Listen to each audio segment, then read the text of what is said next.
Welcome back. In the last episode, I talked about my beginnings into mountain biking, and we ended with a few tips for newbies. This time, we're going to take it a step farther. I'm Wesley, and it's time for the rice part of Rice, Ride, and Reason. Oh, that means math. The most crucial skill as a biker is lifting the front wheel. This literally helps everywhere you ride and is the foundation for just about all future skills. Jagged rocks and fallen logs constantly block our paths and ruin our flow. Are you going to let that stump slow you down? That was rhetorical, because the answer is no. What you are going to do is pop up that front wheel and ride over it in style.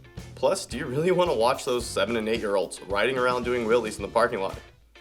Also rhetorical, because no you don't. Obviously.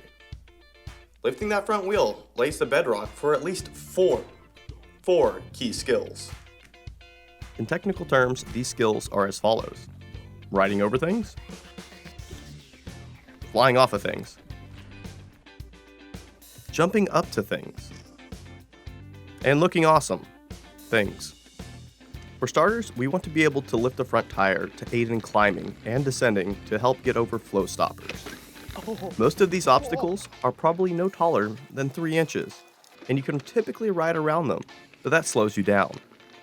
And if you ride anywhere trees grow, you'll eventually run into one that's fallen onto the trail. And when that happens, you have at least 3 options. Well, unless you have a chainsaw in that backpack, in which case you have 4. But you can A, get off your bike and walk over it while those meddling kids giggle. B, play it off cool and stack some logs on either side to make it easier to ride over. Or C, hop over it in style. Depending on the size of the log, I've been known to do A or B. But most of the time, I try to hop over it, but end up smacking my frame. And it's a very, very heartbreaking sound. Riding over the smaller blockers, we have a few tools in our belt we can use.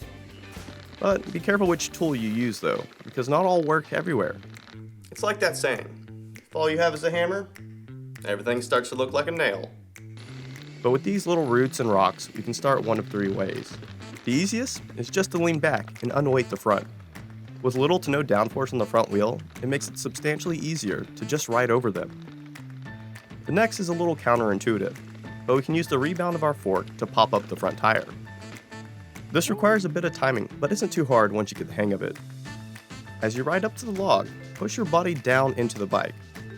As you release, the bike will bounce up a bit, giving you the ability to clear the log and help riding up even larger obstacles. This is also great for covering a lot of routes at once. Last is a quick wheelie, also known as a power wheelie. I find this most useful when I'm riding uphill. Just lean back a bit and give a quick pedal to torque up that front tire. This works best if you're in a 1-to-1 gear ratio.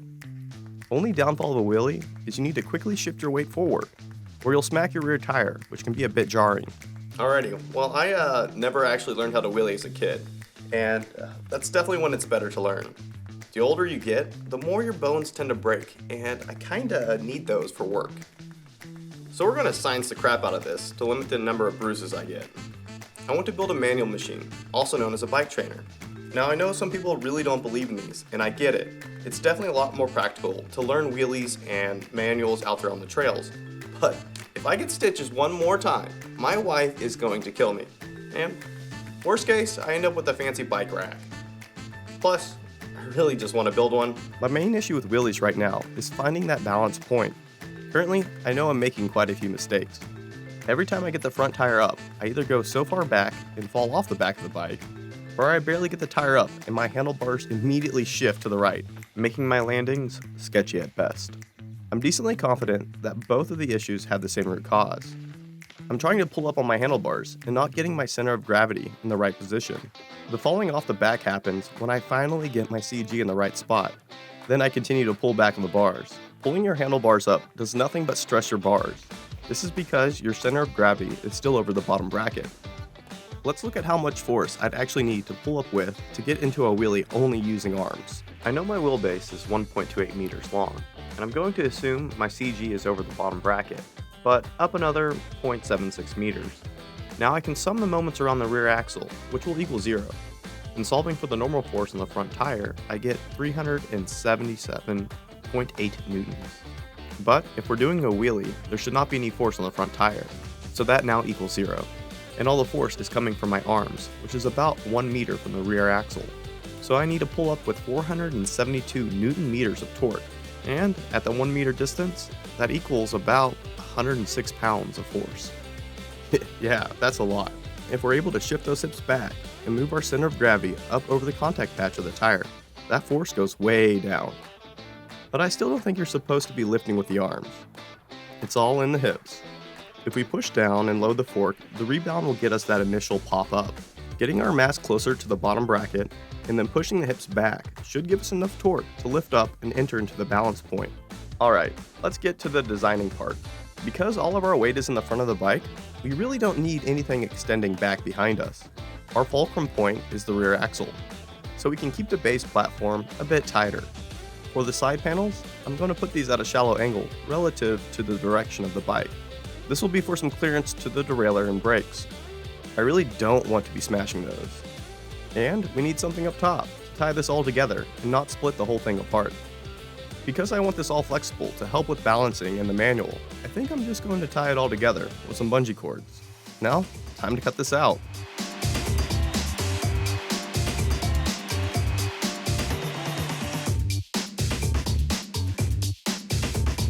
So these parts came out super nice, but I'm not the biggest fan of these sharp edges.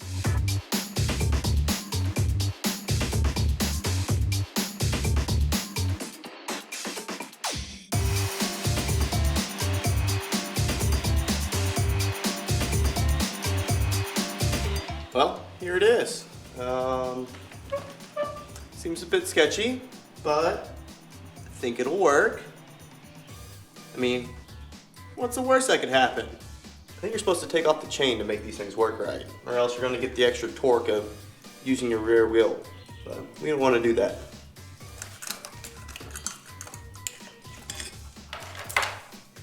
Alright, well, I'm going to grab my helmet. We're going to try this out.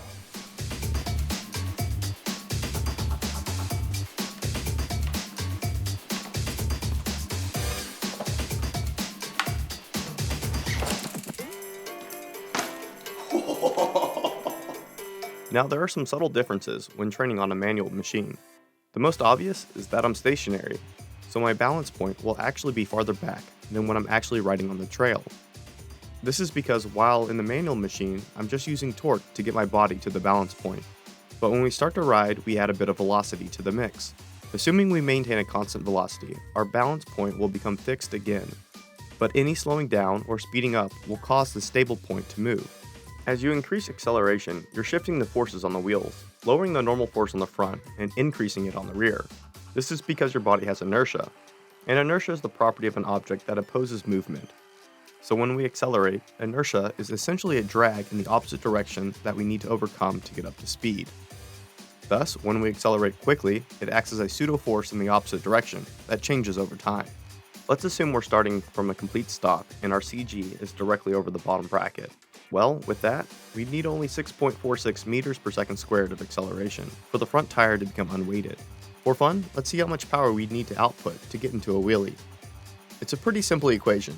P equals mVA, with P equaling power, m is the mass of the bike plus the rider, v is our velocity, and a represents the acceleration, which is 156 watts of power, pretty reasonable. But what if we're going 10 miles an hour on a trail? Well, we'd still need to accelerate to the same amount, but now we need 3,200 watts of power.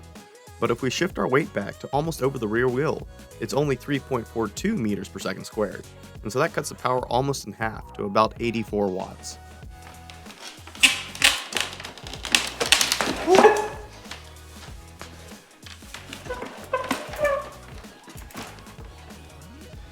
Alright, well, I've got my work cut out for me. I need a fan or something in here. I'm like starting to sweat. But thanks for coming. See you next time.